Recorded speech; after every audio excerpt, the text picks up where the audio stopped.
우리 주님 예수 그리스도께서 십자가에 달려 돌아가신 날은 금요일이었죠. 그래서 이번 주 금요일을 예수님께서 돌아가신 성스러운 날, 그래서 성금요일이라고 특별히 명명해서 예수님의 돌아가심을 묵상하고, 그날은 예수님과 똑같은 고난을 당할 수는 없을지라도 예수님의 고난에 동참한다는 의미에서 하루 종일 금식하기도 하고, 혹은 한 끼라도 금식하기로 하고, 그러면서 동참하게 되죠. 당시 종교 지도자들이 예수님을 금요일에 십자가에 매달아 죽인 이유는 무엇이었을까요? 그것은 그 다음 날이 바로 토요일 안식일이었기 때문에 그렇습니다. 우리가 잘 아는 대로 안식일이 토요일이기 때문에 안식일은 어떤 일을 해서도 안 되지만 그 성스러운 날에 예수를 잡아 죽일 수는 없었습니다. 그래서 안식일이 되기 전 서둘러서 목요일 저녁에 예수님을 잡아다가 아주 급하게 신문하고, 아주 급하게 사형 언도를 내리고, 아주 급하게 금요일이 되었을 때 처형해 버렸죠. 그 안식일은 유월절이기도 했었습니다. 그 해의 안식일은 유월절이었습니다. 참고로 유월절과 무교절은 붙어있는 절기인데, 유월절은 이스라엘력으로 7월 14일이고 무교절은 15일부터 21일까지 이어지는 유월절부터 무교절까지 8일간의 이스라엘의 3대 절기 중 하나였습니다. 그러니까 예수님은 유월절을 지키기 위해 예루살렘에 올라갔다가 유월절 하루 전, 안식일 하루 전에 봉변을 당한 겁니다. 참고로 안식일에는 사람을 죽일 수 없다고 제가 말씀을 드렸잖아요. 아무것도 할 수 없다고 그랬잖아요. 그렇지만 유월절에는 사람을 죽일 수도 있었습니다. 마가복음 4장 1절부터 2절에 의하면 이틀이 지나면 유월절과 무교절이라 대제사장들과 서기관들이 예수를 흉계로 잡아 죽일 방도를 구하였다. 이틀 지나면 유월절과 무교절이라 그랬습니다. 유월절과 무교절인데 그 유월절과 무교절이 이틀만 있으면 되는 겁니다. 그러니까 목요일입니다. 대제사장들과 서기관들이 예수를 흉계로 잡아 죽일 방도를 구하였다. 그런데 이르되 밀란이 날까 하노니 명절에는 하지 말자 하더라. 그러니까 유월절에 잡아 죽일 수는 있으나 예루살렘의 3대 절기이기 때문에 이스라엘의 모든 남자들이 다 모여있는 아주 큰 절기이기 때문에 너무나 많은 사람들이 모여있는 상태에서 예수님을 잡아 죽인다 그러면 예수님의 인기가 하늘 높은 줄 몰랐는데, 그런 예수를 잡아 죽이다 보면 큰 밀란, 폭동이 날까 두려워서 이번 명절에는 하지 말자고 자기들끼리 얘기했다가 급하게 잡아 죽인 겁니다. 여기까지 하고 오늘 본문이 있는 요한복음 12장 1절을 보면 유월절 엿새 전에 예수께서 베다니에 이르셨다라고 되어 있습니다. 유월절 엿새 전입니다. 그때 베다니에 가신 겁니다. 곧 앞으로 5, 6일이 있으면 예수님은 십자가에 달려서 돌아가시는 날입니다. 그렇게 유월절 엿새 전에 베다니에 가셨는데, 참고로 예루살렘의 성은 성에 문이 있어야 되니까 문을 만들었는데, 알다시피 예루살렘의 성문은 8개입니다. 8개마다 문의 이름이 다 있는데 예루살렘 성 동편으로 나 있는 문은 사자문입니다. 라이언 게이트. 사자문인데 그 사자문을 통과해서 예루살렘 성을 나와서 계속하면, 동편으로 나 있는 사자문을 나와서 동편으로 계속하면 그 동편으로 내려가던 이렇게 계곡으로 내려가고요. 계곡을 지나가게 되는데 그 계곡이 성경에 나오는 기드론 계곡이라고 그랬습니다. 그 기드론 계곡을 이렇게 내려가서 계곡을 지나서 다시 산이 있는데, 언덕 같은 산이 있습니다. 그 높지 않습니다. 언덕 같은 산이 있는데 그 산으로 올라가는데 그 산의 이름이 감람산이라고 제가 말씀드렸죠. 예루살렘 성에서 감람산은 그냥 보이는 겁니다. 그래서 내려갔다가 바로 올라갑니다. 그 멀지 않습니다. 내려가서 기드론 계곡을 지나서 감람산을 지나가는데 예수님께서 잡히시던 날 밤에 감람산에서 기도하셨다. 거기가 바로 감람산입니다. 성 바로 앞에 있는 기드론 계곡만 넘으면 있는 감람산에서 기도하셨죠. 그 감람산 꼭대기는 예수님께서 훗날 승천하시기 때문에 그 산의 이름을 감람산이라고 부르기도 하지만 승천하셨기 때문에 승천산이라고 부르기도 합니다. 감람산과 예루살렘 성은 이렇게 해서 높이가 거의 비슷한데 감람산에서 보면 바로 앞이 예루살렘입니다. 예루살렘 성이 확 성곽이 보이죠. 예루살렘 성에서 보면 감람산이 그냥 눈앞에 확 보입니다. 멀지 않습니다. 그게 이렇게 내려갔다 올라오니까 예루살렘 성에서 내려갔다 올라와서 이게 해가지고서 2km라 그러는데 제가 볼 때는 2km도 안 됩니다. 그 감람산을 넘어가면 예루살렘 성 동편으로 나와 있는 사자문을 지나서 기드론 계곡 지나 감람산에 올라가서 승천하셨던 그 꼭대기를 지나서 내려가면 거기를 지나가면 바로 그 동네가 베단입니다. 그러니까 예수님께서 베다니에 가셨다는 것은 예루살렘 성 가까이 가신 겁니다. 아주 가까이. 그날이 언제인가 하면 6월절 엿새 전이었습니다. 그럼 산술적으로는 안식일은 토요일이라 그랬으니까 앞으로 5, 6일 있으면 예수님께서 십자가를 져야 하는 겁니다. 십자가를 지는 5, 6일 전이라는 얘기입니다. 계속해서 오늘 본문 12절을 보시면 그 이튿날에는 명절에 온 큰 무리가 예수께서 예루살렘으로 오신다는 것을 들었다 그랬습니다. 명절을 지키기 위해서 온 많은 무리가 거기에서 소문이 돌았는데 예수님께서 예루살렘으로 들어오신다는 소문을 들었습니다. 말로만 듣던 예수 그리스도. 근데 12절 본문에 뭐라 그러냐면 그 이튿날 그랬습니다. 그러니까 엿새 전에 6월절 엿새 전에 베다니에 가셨고 그 이튿날이니까 이제 하루가 지난 겁니다. 하루가 지나서 예수님께서 예루살렘에 들어가게 된 겁니다. 계속해서 13절을 보시면 종려나무 가지를 가지고 맞으러 나가 외치되 호산나 찬송하리도다 주의 이름으로 오시느니 곧 이스라엘의 왕이시여 하더라. 예수께서 예루살렘 성으로 들어오신다는 소문이 돌았고 사람들이 그 소문을 듣고 예수님을 맞기 위해서 엄청난 인파가 몰렸습니다. 여러분 성경을 보면서 상상하면 훨씬 더 성경이 가깝게 느껴지는데요.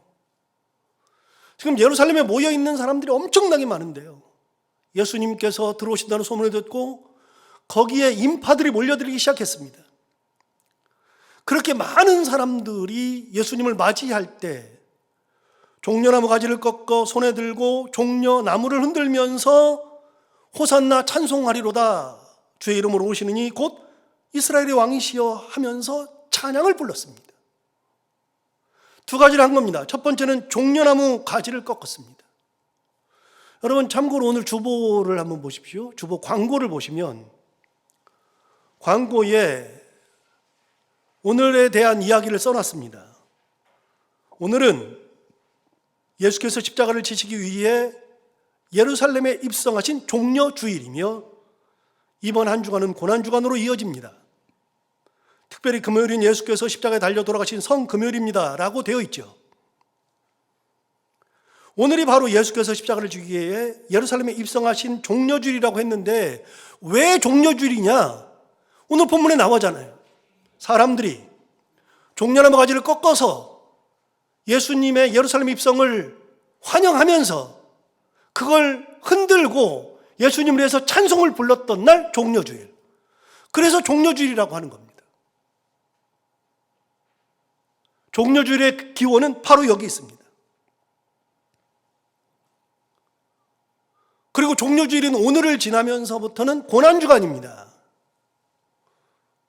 그래서 계속해서 그 고난주간을 지나면서 십자가에 달려서 돌아가시면서 성금요일이 지나고 성금요일이 되면서부터는 3일 동안 무덤에 머물러 계셨기 때문에 그때부터는 쥐 죽은 듯이 조용히 예수의 죽음을 묵상하고 예수의 죽음과 함께 나도 죽는 그런 훈련을 하는 귀한 날들이죠. 그런데 여러분, 왜 사람들이 그렇게 종려나무 가지를 꺾어서 예수님의 예루살렘 입성을 반겼는지 아십니까? 무엇 때문에 종려나무 가지를 꺾어서 반겼을까요? 이유는 간단한데요. 당시의 종려나무는 이스라엘에서 흔하게 볼 수 있는 아주 흔한 나무였습니다. 그리고 그 나무까지는 이 나무 줄기가 있고 가지가 있는데 그 가지가 뭐 길게 있는 게 아니라 그냥 이파리가 그냥 바로 나옵니다. 이파리가 나오는데 여러분 알다시피 이파리가 마치 가지처럼 굉장히 길고요. 거기에 이런 나무들처럼 쭉쭉쭉쭉쭉 있습니다. 굉장히 큽니다. 종려나무 이 이파리는 가지만큼 큽니다. 굉장히 한 4, 5m 됩니다. 사실은 이파리를 끊는 거지만 가지를 꺾는 거랑 똑같습니다. 그래서 그 가지를 꺾어서 그걸 흔들 때 놀라운 효과를 발휘할 수 있죠.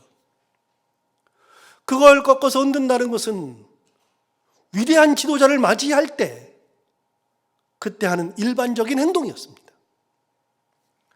예를 들어 최고 지도자인 왕을 맞이할 때 이스라엘 백성들이 맞이할 수 있는 도구가 없으니까 가장 흔하게 할 수 있는 것은 종려나무 가지를 꺾어서 그 4, 5m 되는 그거를 가지고 흔드는 겁니다.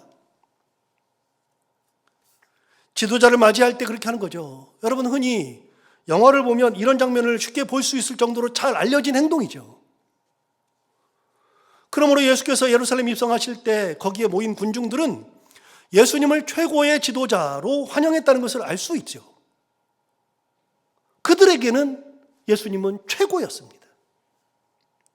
실제 그들이 불렀던 찬양의 내용이 무엇이죠? 아까 봤었던 13절을 다시 보시면 종려나무 가지를 가지고 맞으러 나가 외치되 호산나 찬송하리로다 주의 이름으로 오시는 이 곧 이스라엘의 왕이시여 하더라. 그들은 실제로 이스라엘의 왕으로서 예수를 맞았습니다. 여러분 몇 주 전에 우리가 설교할 때 이미 예수님이 사람들의 마음을 알고 있었습니다. 그 이스라엘 사람들이, 갈릴리의 사람들이 예수를 왕으로 만들려고 한 것을 아시고 피하였죠. 이미 갈릴리에서부터 사람들은 예수를 왕으로 만들고 싶었습니다. 그런데 예루살렘에 입성했을 때에도 사람들은 예수 그리스도를 이스라엘의 왕이시여 라고 노래를 했습니다. 그런데 재밌는 거는 뭐냐면 호산나 찬송하리로다 그랬어요. 여러분 호산나라는 말의 뜻이 뭐죠? 호산나라는 말의 뜻은 이제 구원하옵소서, 구원해달라는 겁니다. 당시 이스라엘은 로마의 속국이었습니다. 나라를 잃었죠. 나라를 잃었던 그들이 호산나라고 한 것은 이제는 로마의 속국에서 벗어나 이스라엘이라는 나라를 회복하는 왕이 되어 주십시오라고 하는 의미입니다.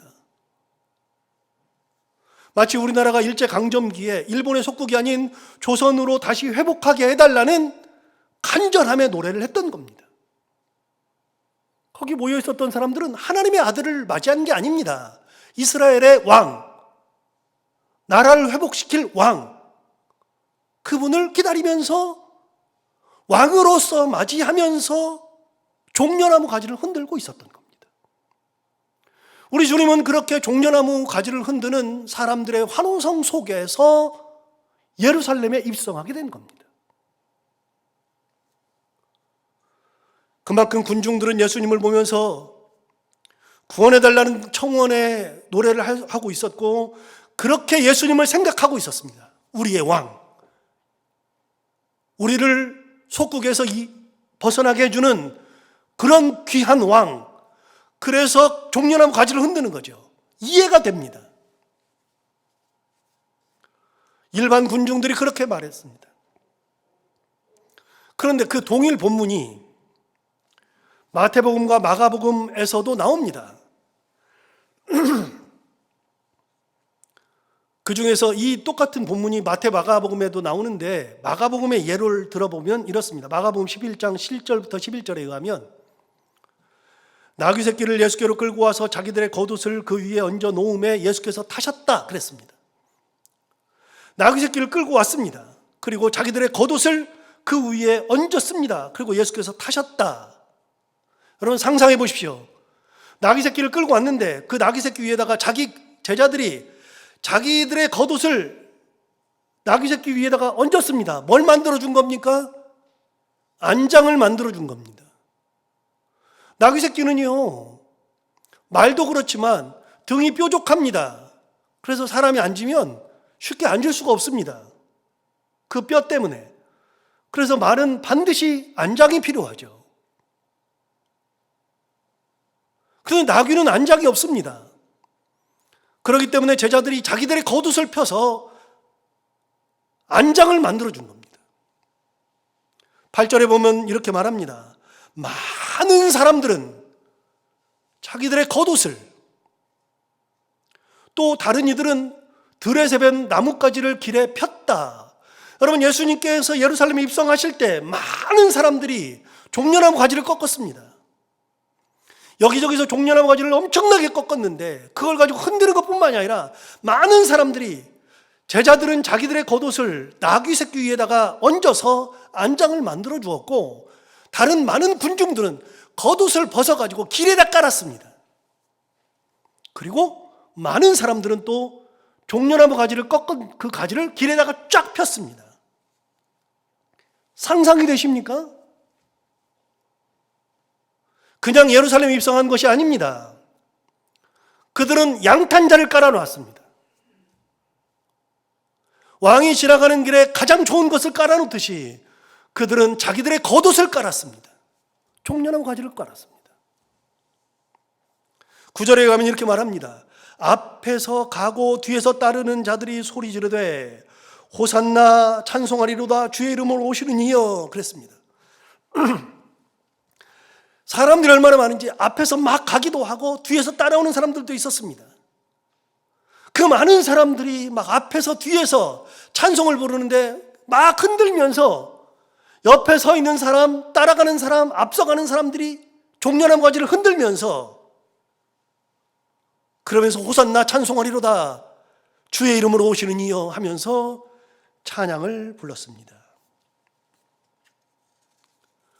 그러니까 예수께서 입성하실 때는 사람들의 마음속에는 예수님은 왕이었습니다. 제자들도 그걸 보면서 한껏 힘이 어깨에 들어갔습니다. 내가 모시는 우리 예수 그리스도, 그분이 왕으로 예루살렘에 입성하고 계신 겁니다. 여러분 오늘은 사람들이 생각할 때는 왕이신 예수 그리스도, 이 땅에서 속국에서 벗어나게 해줄 왕이신 예수 그리스도의 입성을 환영하던 사람들의 찬양이 울려 퍼지는 날입니다.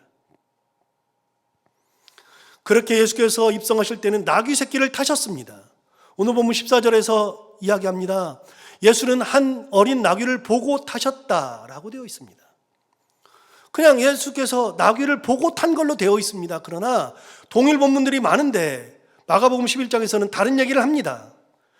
그냥 제가 설명을 해드리면 마가복음 11장에 의하면 예수께서 제자들 중에서 둘을 베다니에서 맞은편 동네로 보냈습니다.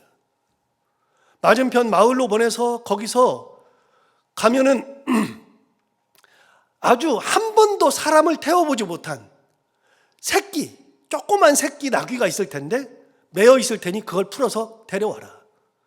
그러면 분명히 네가 그걸 끌어서 나귀 새끼를 가져오려고 그러면 주인이 물어볼 거다. 너 도둑 아니야? 너 도대체 왜 그래? 그렇게 물으면서 왜 그러냐 물으면 주께서 쓰시겠다 하라. 그러면 줄 거니까 그 나귀 새끼를 데려와라. 예수님의 말씀을 순종해서 두 명의 제자가 거기를 가보니까 진짜 나귀 새끼가 있었습니다. 예수께서 하신 대로 하여서 나귀 새끼를 끌고 왔습니다. 그렇게 끌고 와서 나귀 새끼에게 자기의 겉옷을 올려서 안장을 만들어 주어서 예수님을 거기에 앉혀서 예루살렘에 입성하게 한 거죠. 제자들은 영문을 몰랐습니다. 그러나 주님께서 시키는 대로만 그대로 했고, 그렇게 예수님은 나귀 새끼를 타고 예루살렘 성으로 입성하게 된 겁니다. 그런데 여러분, 예수님이 왜 굳이 나귀 새끼를 탔을까요? 나귀 새끼를 탄 것에 대한 해답이 스가랴와 마태복음에 나옵니다. 스가랴 9장 9절에는 이렇게 말했습니다. 시온에 따라 크게 기뻐할지어다, 예루살렘에 따라 즐거이 부를지어다. 보라, 내 왕이 내게 임하시라니 그는 공의로우시며 구원을 베푸시며, 그 다음 뭐라 그러냐면 겸손하여서 나귀를 타시나니 그랬습니다. 나귀의 작은 것 곧 나귀 새끼니라. 스가랴에서 예수님을 예언할 때 주께서 겸손해서 나귀 새끼를 타셨다고 말씀하고 있습니다. 마태복음 21장에서도 똑같이 이야기합니다. 시온 딸에게 이르기를 내 왕이 내게 임하나니 그는 겸손하여 나귀 곧 멍에 매는 짐승의 새끼를 탔도다 하라 하였느니라. 마태복음의 저자는 훗날 생각해 보니까 주께서 나귀 새끼를 탄 것을 보니까 스가랴가 했던 그 예언의 말씀이 그대로 이어진 겁니다. 예수께서 왜 나귀 새끼를 탔을까요? 답이 나와 있죠. 겸손해서 그렇습니다. 이것이 얼마나 대단한가. 여러분, 사람들은, 저도 똑같은데요, 사람들은 남을 의식하면 사는 것이 일반적입니다. 남을 의식하지 않는 사람은 한 명도 없습니다. 옷을 입어도 남을 의식하고, 먹는 것도 남을 의식할 때가 많고, 사는 것도 남을 의식할 때가 너무나도 많고, 일반적으로 다 그러는데 남들 보기 창피하다. 그래서 남들 보기 창피한 짓 안 하려고 하죠. 가오가 있잖아요. 가오 떨어지는 어떻게 합니까? 저희 엄마가 저희 아버지한테 가끔 하던 말씀이 있습니다. 동네 창피해서 못 살겠다고. 당연한 겁니다. 여러분, 지금 예수님은 예루살렘에 왕으로 들어갑니다. 재밌지 않습니까? 예수님은 왕으로 들어가고 있죠. 사람들의 엄청난 환호, 왕으로 맞이하는 사람들의 그 놀라운 환영 속에서 예루살렘에 입성하는데 거기 모이는 사람들이 너무나도 많았습니다.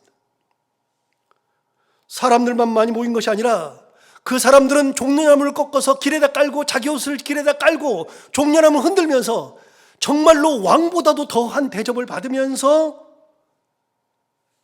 예루살렘에 입성하고 계시죠.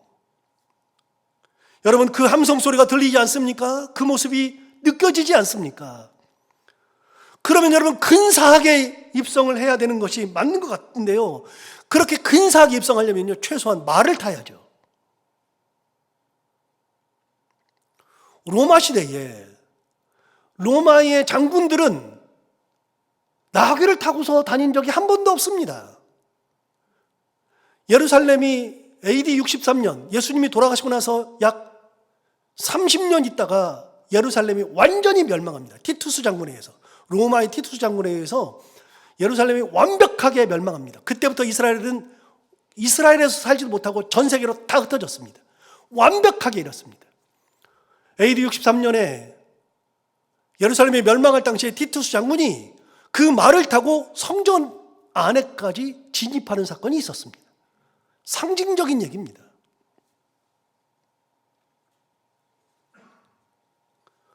예수님이 왕으로 입성하실 때는 말을 타야죠. 그런데 예수님은 나귀를 탔는데 나귀도 사람을 태우면 쓰러질 것 같은 새끼 나귀를 탔습니다. 저는 성지순례를 하면서 나귀 탄 사람을 몇 명 봤는데요, 진짜 우스꽝스럽습니다. 너무나도 우스꽝스럽습니다. 한마디로 말해서 가오가 서질 않습니다.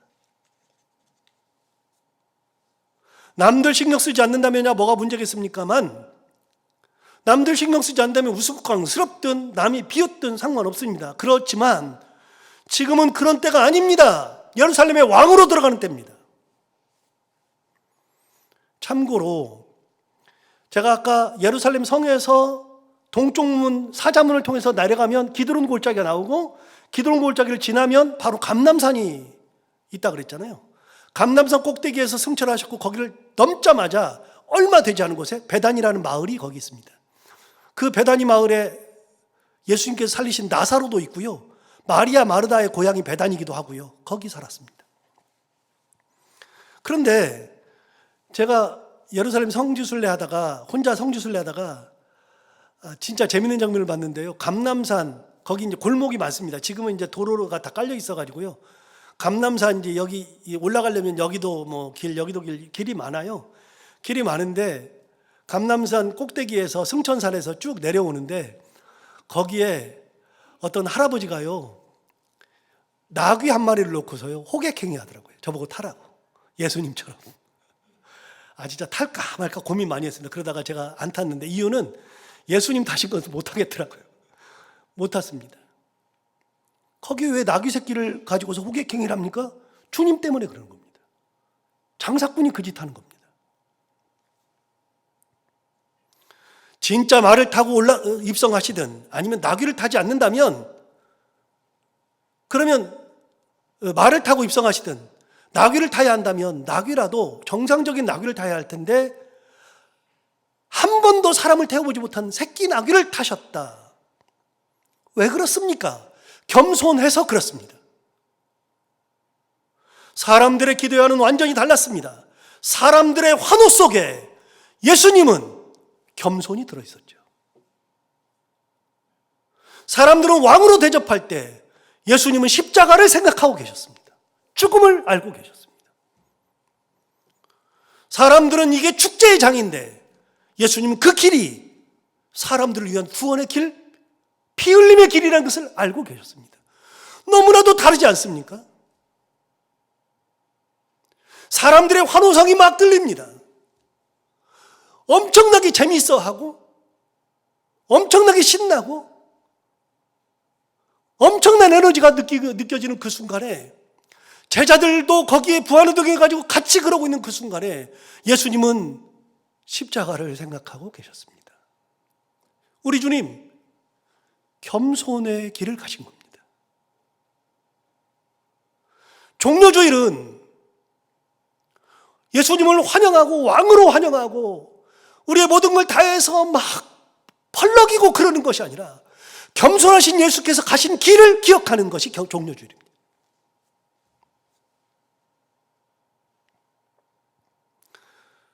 군중들이나 제자들이나 자기들이 무엇을 하는지 정확하게 알고 했겠지만 실체는 예수님을 오해했죠. 그렇게 입성하고 5일 후에 십자가에서 죽임을 당했습니다. 놀라운 거 아닙니까? 왕으로 환영해서 우리 왕이야 그랬는데 그 왕이 5일 만에 죽었습니다. 그 왕이 4일 되었을 때 군사들이 기도하고 계시는 감람산에서 기도하고 계시는 겟세마네 동산에서 기도하고 계시는 예수 그리스도를 그 야밤에 잡아갔습니다. 그렇게 환영하던 그 무리는 다 어디 가고 우리 주님 홀로 재판받고 십자가의 길을 가신 거죠. 여러분, 환영의 길이 아닙니다. 사람들은 예수 그리스도께서 왕이 될 줄 알았습니다. 왕이신 예수 그리스도, 이스라엘의 왕이시여 호산나 찬송하리로다. 주의 이름으로 오시는 이여 이스라엘의 왕이시여. 그렇지만 우리 주님은 왕으로 올라가신 것이 아니라 죽으러 올라가시는 길이었습니다. 정확히 5일 있다가 십자가형을 받았으니까 여러분, 십자가형이 어떤 형벌인지 아시죠? 그것은 죄인들에게 내리는 형벌 중에 가장 극악한 형벌이 십자가형이었습니다.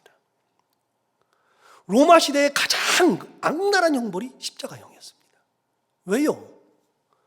여러분, 목을 쳐서 죽인다 그러면, 참수를 한다 그러면 그냥 몇 분만 견디면 돼요. 그냥 치니까. 물에 질식시켜 죽인다 그러면 그냥 몇 분만 견디면 돼요. 숨 막히면 죽으면 끝나니까. 화형을 당한다 그러면 10분만 견디면 돼요. 그냥 타서 죽으니까요. 그런데 십자가형은요, 길게는 일주일이 걸립니다. 인간이 살아서 겪을 수 있는 최대한의 고통, 아주 긴 고통을 통해 죽이는 방법이 십자가형이었습니다. 차라리 그냥 목을 쳐달라고, 차라리 나를 불에 태워 죽이라고, 나를 그냥 찔러 죽이라고 말하고 싶은 형벌이 십자가형이었습니다. 우리가 잘 알다시피 십자가형은 손을 벌리고 발을 모으고 못을 치는 게 아닙니다. 못을 친 사람은 유일하게 예수 그리스도밖에 없습니다. 여러분, 십자가는 못을 치는 형벌이 아니라 딱 벌려놓고 끈으로 묶는 겁니다. 끈으로. 어느 몸 하나 상하게 하지 않습니다. 그대로 뙤약볕에 24시간 죽을 때까지 매달아 놓는 겁니다. 밥을 먹지 않으니 힘이 점점 없어지고, 물을 마시지 않으니 목이 점점 마르고, 강렬한 태양빛으로 인해서 점점 몸에서 물이 빠져나가 탈수가 진행되죠. 훨씬 빨라지죠. 가장 큰 어려움은요, 이렇게 딱 매달려 있다 보니까 밑에 받침대가 없으니까요, 이렇게 서 있을 때 상관없는데 그냥 묶어 놓으니까 몸이 축 처지는 겁니다. 점점 처지는 겁니다. 몸이 점점 처졌을 때에는, 몸이 점점 내려가면서 우리가 숨을 쉴 수 있는 것이 횡격막이라고 있는 게 있는데, 횡격막이 이렇게 떨어졌다 붙어야 되는데 자연스럽게 횡격막이 내려가면서 붙어버리는 겁니다. 그럼 숨을 쉴 수가 없습니다. 그래서 횡격막이 붙으면 사람이 숨을 못 쉬니까 인간은 본능적으로 어려움이 닥치면 해결하려고 하는 습성을 가지고 있어서 숨을 못 쉬니까 몸이 점점 처지는데 용트림을 하면서 몸을 위로 세우면 횡격막이 열리는 거죠. 용트림을 해서 다시 횡격막을 열고 어느 순간 지나면 내가 몸이 축 처져가지고서 숨을 쉴 수 없으니 용트림을 하고, 그렇게 반복하다가 일주일을 걸리는 형벌이 십자가형입니다. 여러분, 우리 주님은 왕으로 입성해서 최악의 형벌을 받았습니다. 그런데 여러분, 예수님께서 십자가에 달려서 죽은 날이 안식일 바로 전날입니다. 금요일입니다. 안식일에 그렇게 매달아둘 수가 없었습니다. 안식일에는 다 내려야죠. 그래서 안식일 전날에 급하게 올려가지고 죽이려고 그랬는데, 예수님은 오전 9시에 매달려서 오후 3시에 돌아가셨어요. 6시간 계시다가. 왜요? 못을 다 쳐가지고 피가 빠져나와서 자연스럽게 돌아가셨습니다. 그런데 십자가형은 일주일 걸린다고 그랬잖아요. 일주일 걸리니까 예수님은 돌아가신 게 확인됐어. 그러니까 확인하기 위해서 창을 찔러봤습니다. 창을 찔러서 남은 피가 싹 쏟아졌죠. 우리 주님은 죽은 상태에서 창에 옆구리를 찔렸습니다. 그런데 예수님은 그렇게 돌아가셨지만 양쪽 옆에 있는 강도들은요, 강도들은 계속 살아있죠. 그러니까 어떡할까요? 그러니까 용트림을 하면서 올라와야 되면 사니까 다리를 꺾어버렸습니다. 발목을 꺾어버린 거죠.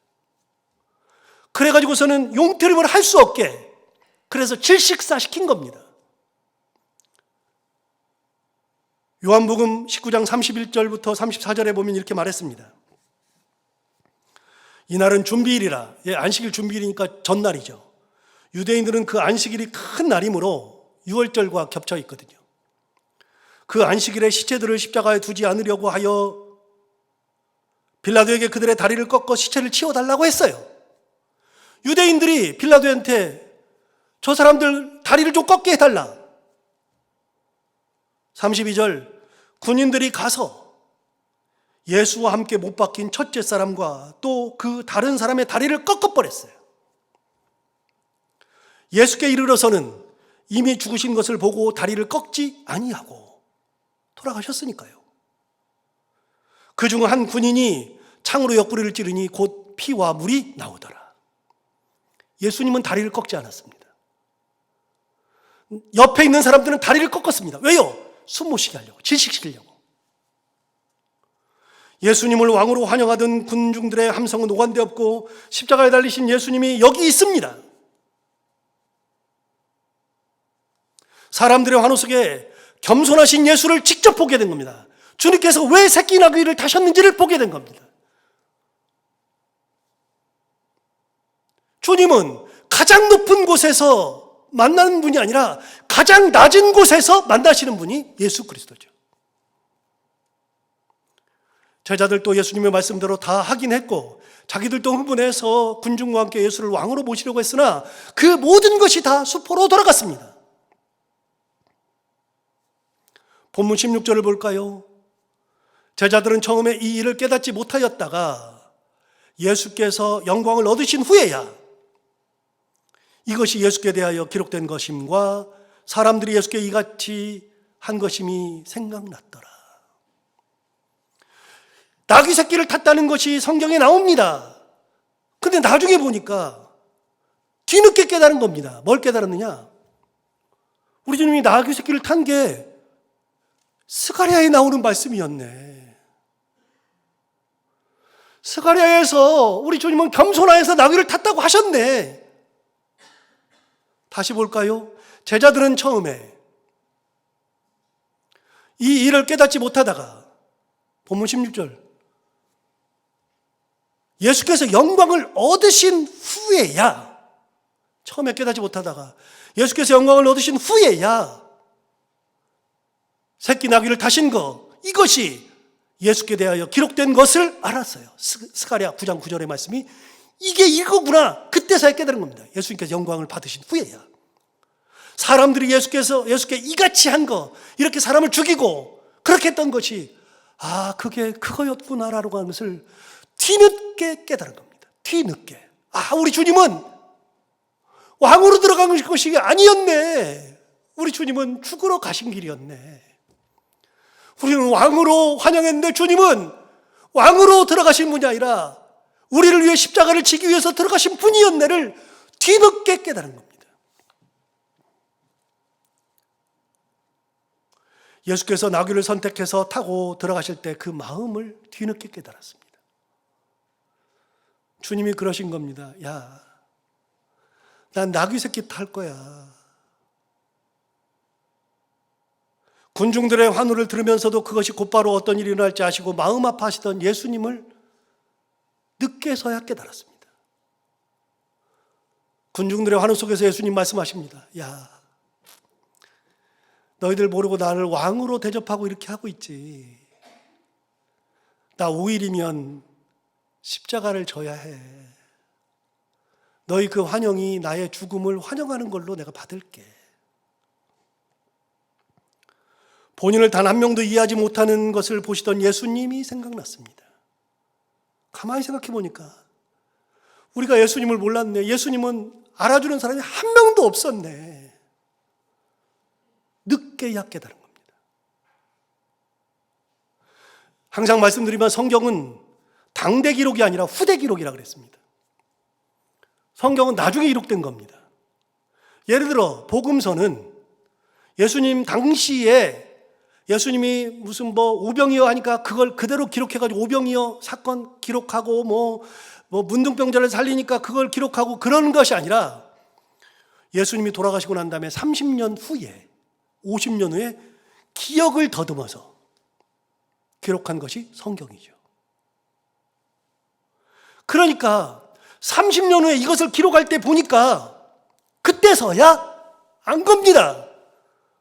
우리 주님께서 나귀 새끼 탄 것이 그거였네. 그 기록이 정확하죠. 나중에서 기록하면서 생각해 보니까 자기들이 너무나도 어리석은 겁니다. 우리가 주님을 몰랐네. 겸손하신 주님을 몰랐네. 예수님을 모시면서도 예수님을 몰랐고 예수님과 함께 다니면서도 이 길이 어떤 길이었는지를 몰랐던 겁니다. 뒤늦게 깨달은 겁니다. 그 길이 종려나무의 왕으로 등극하는 길이 아니라 종려나무의 십자가로 향하는 길이라는 것을 알게 된 거죠. 아까 여러분 요한복음 19장에서 다리 꺾는 얘기했잖아요. 빨리 죽여야 되니까 다리를 꺾는 얘기를 했잖아요.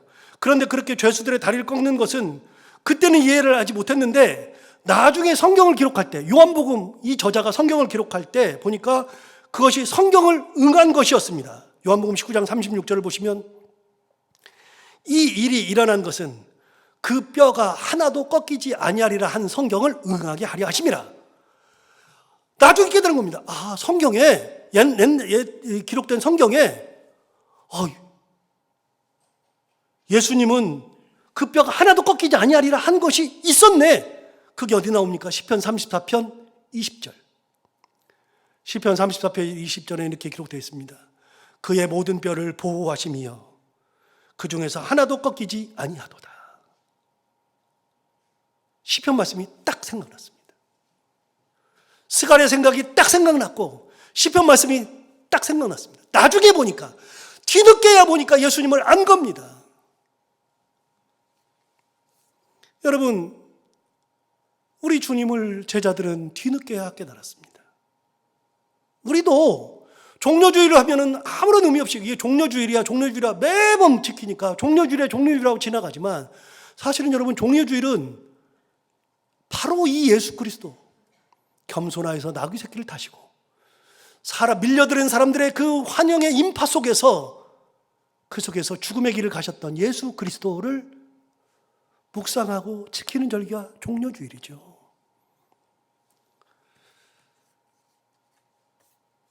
지난주에 제가 그 개그우먼 얘기를 했지만 엄마하고 여행을 가가지고 신발 안 사줘가지고 주워온 자식이라고 생각했다 그랬잖아요. 제가 이번 설교를 하면서 저도 이제 그런 일이 없을까 생각해 봤는데 저도 우리 엄마에 대해서 오해하는 게 있었습니다. 저는 어렸을 때 위크핸드라는 이 옷이 있었다 그랬잖아요. 위크핸드. 옷 중에 위크핸드라고 있었는데 그렇게 그 주말이라고, 위크핸드가 주말이라는 뜻이니까 여기에 이렇게 해가지고 배 이렇게 그려져 있는 게 있어요. 위크핸드를 그 당시에 위크핸드를 입으면 그냥 모든 옷을 다 평정하는 최고의 옷이었습니다. 그런데 위크핸드를 입고 싶은데 저는 위크핸드를 입을 수가 없잖아요. 그런데 꼭 우리 반 1등 박승규라는 녀석은 꼭 그것만 입고 다녀요. 옷마다 매일 갈아입는데 그 옷만 입고 다녀요. 그때가 고등학교 3학년입니다. 엄마한테 엄마 위크핸드 좀 사달라 그랬더니 우리 엄마는 초등학교 자체를 안 갔으니까요. 위크핸드를 이게 입력이 안 돼요. 이해를 못 해요. 영어니까요. 위크핸드가 뭐냐 설명을 다 했어요. 이렇게 얼마 하는데 그래서 얘기했더니 엄마가 욕이란 욕은 저한테 가장 그 순화된 욕은 하기가 너무나도 그 순화된 욕마다 하기가 힘들어요. 씹어 뭐 이렇게 하면서 얘기했던 우리 엄마가 그렇게 하면서 그러니까 씹어도 못 먹는다 그랬습니다. 근데 그거를 안 사줘요. 그래서 위크핸드를 한 3개월을 노래했습니다. 엄마 위크핸드 그랬더니 엄마 내 생일인데 위크핸드 좀 사줘 그랬더니 알았다 그러더라고요. 그래가지고 생일날 위크핸드를 사주시겠다 그래서 생일날이 되었습니다. 그날 엄마가 이제 위크핸드를 사오는 날인데 하루 종일 공부가 돼야죠. 위크핸드 생각에.